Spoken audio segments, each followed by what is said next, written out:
ಬೇಸಿಗೆ ಆರಂಭದಲ್ಲೇ ಈಗ ವಾಟರ್ ವಾರ್ ಶುರುವಾಗುತ್ತಾ? ಎಸ್, ಅಂತಹ ಒಂದು ಸೂಚನೆ ಈಗ ಸಿಗ್ತಾ ಇದೆ.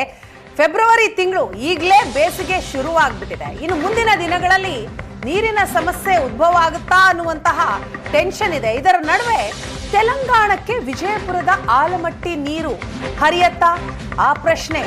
ಕಾರಣ, ಆಲಮಟ್ಟಿ ಡ್ಯಾಂನಿಂದ ನೀರನ್ನ ಬಿಡಿ ಅಂತ ಜಲಸಂಪನ್ಮೂಲ ಸಚಿವ ಡಿ.ಕೆ. ಶಿವಕುಮಾರ್ ಅವರಿಗೆ ಪತ್ರ ಬಂದಿದೆ. ಕರ್ನಾಟಕ ತೆಲಂಗಾಣ ನಡುವೆ ಹಾಗಾದ್ರೆ ನೀರಿಗಾಗಿ ಸಂಗ್ರಾಮ ಶುರುವಾಗ್ಬಿಡತ್ತಾ? ಆಲಮಟ್ಟಿ ಡ್ಯಾಂನಿಂದ ನೀರು ಬಿಡಲು ಡಿ.ಕೆ.ಶಿಗೆ ಪತ್ರ ಬಂದಿದೆ. ತೆಲಂಗಾಣ ಸಚಿವ ಜುಪ್ಪಳ್ಳಿ ಕೃಷ್ಣಾರಾವ್ ಡಿ.ಕೆ. ಶಿವಕುಮಾರ್ಗೆ ಪತ್ರವನ್ನ ಬರೆದಿದ್ದಾರೆ. 5 TMC ನೀರು ಬಿಡಿ ಅಂತ ತೆಲಂಗಾಣ ಸಚಿವರು ರಾಜ್ಯದ ಜಲಸಂಪನ್ಮೂಲ ಸಚಿವ ಡಿ.ಕೆ. ಶಿವಕುಮಾರ್ ಅವರಿಗೆ ಪತ್ರ ಬರೆದಿದ್ದಾರೆ. ಹಾಗಾದ್ರೆ ಕರ್ನಾಟಕ ತೆಲಂಗಾಣ ನಡುವೆ ನೀರಿಗಾಗಿ ಸಂಗ್ರಾಮ ಶುರುವಾಗುತ್ತಾ? ಡಿ.ಕೆ. ಶಿವಕುಮಾರ್ ಅವರಿಗೆ ಬಂದಂತಹ ಪತ್ರದ ಪ್ರತಿಯನ್ನ ಸ್ಕ್ರೀನ್ ನಲ್ಲಿ ನೀವು ನೋಡ್ತಾ ಇದ್ದೀರಿ. ಬೇಸಿಗೆ ಆರಂಭ ಆಗಿದೆ ಅಷ್ಟೇ. ಈ ವರ್ಷ ಫೆಬ್ರವರಿಯಲ್ಲಿಯೇ ಬೇಸಿಗೆ ಶುರು. ಚಳಿಗಾಲದ ತಿಂಗಳಿದು, ಆದರೂ ಕೂಡ ಚಳಿ ಮಾಯ ಆಗಿದೆ, ಬೇಸಿಗೆ ಶುರುವಾಗಿದೆ. ಇನ್ನು ಏಪ್ರಿಲ್ ತಿಂಗಳಿನಲ್ಲಿ ಹೇಗಿರುತ್ತಪ್ಪ ಪರಿಸ್ಥಿತಿ ಅನ್ನುವಂಥದ್ದು, ನೀರಿಗೆ ಹಾಹಾಕಾರ ಶುರುವಾಗುತ್ತಾ? ಇಂಥದ್ರ ನಡುವೆ ಈಗ ತೆಲಂಗಾಣದಿಂದ ಪತ್ರ ಬಂದಿದೆ.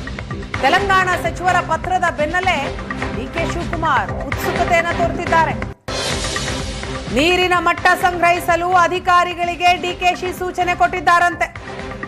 ಡಿ.ಕೆ.ಶಿ ಪತ್ರ ಉಲ್ಲೇಖಿಸಿ ಎಂಜಿನಿಯರ್ಗೆ KBJNL MD ಪತ್ರ. ಕುಡಿಯುವ ನೀರಿಗೆ ಸಹಾಯ ಮಾಡಬೇಕು ಅಂತ ಉಲ್ಲೇಖ ಮಾಡಿದ್ದಾರೆ. KBJNL MDಗೆ DCM DK. ಶಿವಕುಮಾರ್ ಸೂಚಿಸಿದ್ದಾರೆ. ಡಿ.ಕೆ. ಶಿವಕುಮಾರ್ ಅತಿ ತುರ್ತು ಅಂತ ಪತ್ರದಲ್ಲಿ ಉಲ್ಲೇಖ ಕೂಡ ಇದೆ. ತೆಲಂಗಾಣ ಸಚಿವರ ಪತ್ರ ಬಂದಿದೆ. ಆ ಪತ್ರದ ಬೆನ್ನಲ್ಲೇ ಡಿ.ಕೆ. ಶಿವಕುಮಾರ್ ಬಹಳ ಉತ್ಸುಕರಾಗಿದ್ದಾರೆ. ನೀರಿನ ಮಟ್ಟವನ್ನ ಸಂಗ್ರಹಿಸಿ ಅಂತ ಅಧಿಕಾರಿಗಳಿಗೆ ಸೂಚನೆ ಕೊಟ್ಟಿದ್ದಾರೆ. ಡಿ.ಕೆ.ಶಿ ಪತ್ರವನ್ನ ಉಲ್ಲೇಖಿಸಿ ಎಂಜಿನಿಯರ್ಗೆ KBJNL MD ಪತ್ರ. ಕುಡಿಯುವ ನೀರಿಗೆ ಸಹಾಯ ಮಾಡಬೇಕು ಅಂತ ಉಲ್ಲೇಖ ಇದೆ.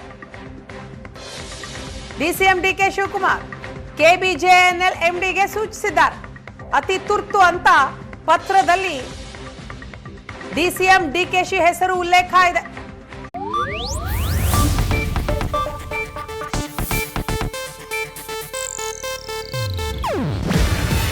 ಇದು ಏಷ್ಯಾನೆಟ್ ನ್ಯೂಸ್ ನೆಟ್ವರ್ಕ್ ಪ್ರಸ್ತುತಿ.